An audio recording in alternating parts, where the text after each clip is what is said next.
From the Gaza Peace Summit's serious declarations, we now turn to the moments that stole the spotlight and the laughter. What was meant to be a stage for peace quickly became a global comedy reel. President Trump mixed up titles, Pakistan's prime minister delivered a never-ending monologue, and Turkiye's president launched a surprise anti-smoking campaign.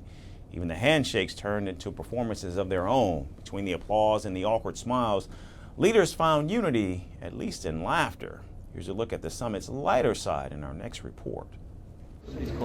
The Gaza Peace Summit in Egypt promised historic breakthroughs. But what actually grabbed the headlines were the unscripted moments that made the world laugh. The summit began seriously enough with world leaders gathering to witness a ceasefire between Israel and Hamas. Cameras clicked, pens hovered over documents, and then came Donald Trump, apparently determined to turn diplomacy into a stand-up routine. First on stage, Canadian Prime Minister Mark Carney. Trump began, before seemingly promoting Carney to the non-existent position of President of Canada. You have Canada. It's so great to have, in fact, the president called and he wanted to know if it's worthwhile. He knew exactly what it was. He knew the importance. Carney, ever the sport, joked, "Thanks for upgrading me to president." Trump chuckled, patted him on the shoulder and added, "At least I didn't call you a governor." The room laughed, half in amusement, half in relief that they weren't next. Oh, did I say? Great stuff. It's good. I started. We said inside. Then came the summit's most unexpected performance. The prime minister is here and you're going to give his regards. Where are you? Mid-speech, Trump handed the microphone to Pakistan's Prime Minister Shehbaz Sharif, urging him to speak. But what followed was a 5-minute monologue that could have doubled as a campaign rally. Sharif lavished Trump with praise, calling him the man the world needed most, and claiming he had stopped 7, now 8 wars. Untiring effort. Well, I would say today is one of the greatest days in contemporary history because peace has been achieved. World would always remember you as a man who did everything, went out of the way to stop 7 and today 8 wars. He even nominated Trump, yet again, for the Nobel Peace Prize. And Trump, blinking, smirking, and eagerly waiting to retake the podium, finally said, "Wow, I didn't expect that. Let's all go home. There's nothing more I have to say."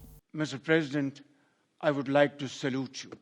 Meanwhile, Turkish President Erdogan found a side mission, making Italian Prime Minister Giorgia Meloni quit smoking. French President Emmanuel Macron, overhearing the conversation, laughed, "It's impossible." Is everything okay? Her şey yolunda. İyi gördüm. Oh, you look great. Oh, thank you. Ama sigarayı bıraktırmam lazım. But I have to make you stop smoking somehow. I know.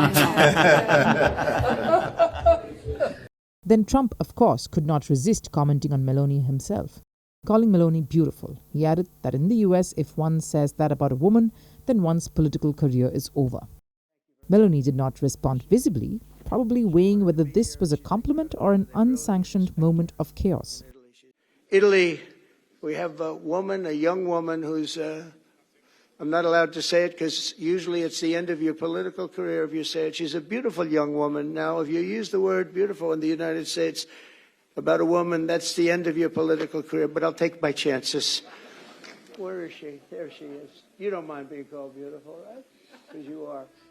And then came the piece de resistance, the handshake. Trump and Macron engaged in a 26-second display of friendly, tugging, twisting and posing, an arm wrestle masquerading as diplomacy. As usual, social media users were quick to share their expert opinions. While some said the French president needed some ice, others pointed out that Trump dominated WrestleMania. Amid all the laughs, handshakes and unsolicited compliments, the summit did manage to achieve something serious. Hamas released all 20 living Israeli hostages, Israel freed 1,900 Palestinian prisoners, and leaders signed a historic ceasefire agreement. By the time Trump declared it a new beginning for a beautiful Middle East, the audience had witnessed peace, comedy and chaos, sometimes all at once. Want the facts? The latest developments. News that gets straight to the point. Well, we've got all three just for you. This is Firstpost Live, a brand new show, your window into what really matters. Don't miss it.